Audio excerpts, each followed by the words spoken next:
that I hiking in silence, screaming away, even when you wanna say, hey, yo, I'm blessed, everything's okay. Something in his mind stressing. Hiking in silence. So I'm looking at this, you guys, we together represent the village, yeah? And there must be solutions. Like, I want to try and even just first, before we look at solutions, why do we find women in these scenarios from just your perspectives, male and female? And I know the men are a bit thin in here, but stand strong! It's just like a vicious cycle, really, that's just been afflicted to... How did the cycle start in the first place? Why are we in cycles? Why are we in cycles? Pain, trauma. So I'm just saying it's learned behaviour, so obviously generationally, if one generation is doing it and basically what we pass on to the next generation, just like what Leah said, it's breaking the cycles and that, and it's something that we see in generational and from the generations before us and that, so. What I don't understand is like our grandparents' generation, they seem to be more together in terms of, you know, husband and wife and stay together, but it's like since we came to this country, it's sort of changed, and there's a lot of, anyone got any thoughts on why it's changed or how it's changed? Sis? Some maybe not even our true ancestral African way. A lot of us were living like we want we have our foundation, and it was just said the village, you know, be all together. Things still happen, don't get me wrong, but we had different roles. Everyone played a role in everyone's life, and over here it's more I. We are we people. We're adopting a mindset that isn't from us and becoming our norm, hence why not in our right environment, we're not. So that is a big part as well. Cool, thank you. I grew up in a Rastafarian kind of environment. So it was kind of that village mentality. The fathers, I wouldn't say that the fathers played an instrumental role within the children's lives, but they were there somewhat. What does Floating. What does that mean, sis? Let's break it down, man. Well, how was it there? Let's talk, man. They weren't there on a day-to-day basis. Sorry, Talk the thing. They weren't there on a day-to-day basis. You know, it was more like the daughter them and the man them. It was always kind of separate. Yeah. That's from my upbringing, what I've seen. You know.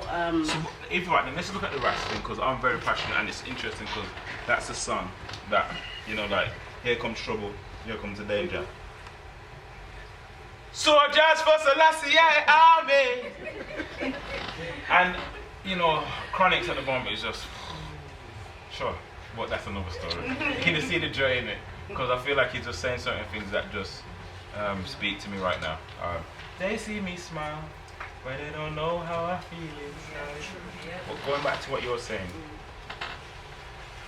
so you grew up Ras, but you're saying the men were there somewhat. Let's break that down.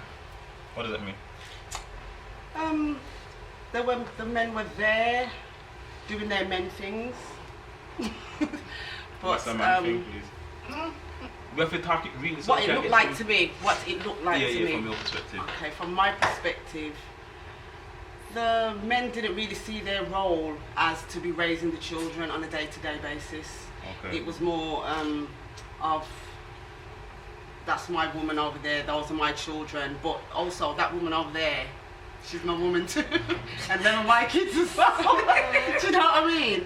There was probably more love, I use quotations around that word, than I see now. But the day-to-day dealings of parenthood, I would not say that that's what I saw, that they contributed much towards that. That's bliss.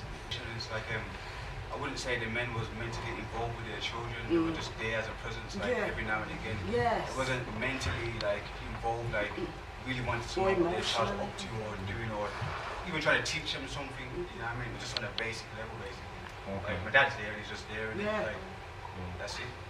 That's from my own experience. Same. Okay. And I think I can identify with that as well, because in terms of, I grew up in a Rasta household, as did many of my friends, and one thing we've all got in common is brothers and sisters, half brothers and sisters from different relationships.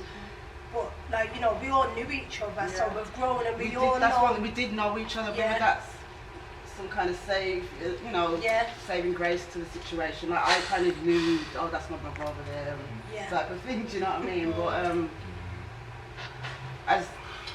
as Mikhail said, that, you know, there was no engagement, there's no emotional engagement, there's no mentor, they're just there as figures sometimes. Yeah. I was just going to say, there's a lot of people saying, you know, there were half siblings here and half siblings there, but everybody was. Isn't that as a core thing to hold on to the problem?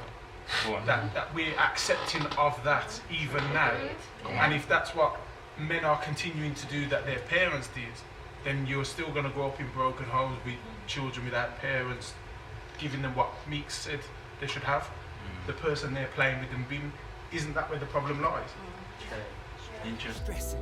I can hear silent scream, screaming away, screaming away. I got too much, so many things to say. I don't know how to say it, but I'ma speak it anyway.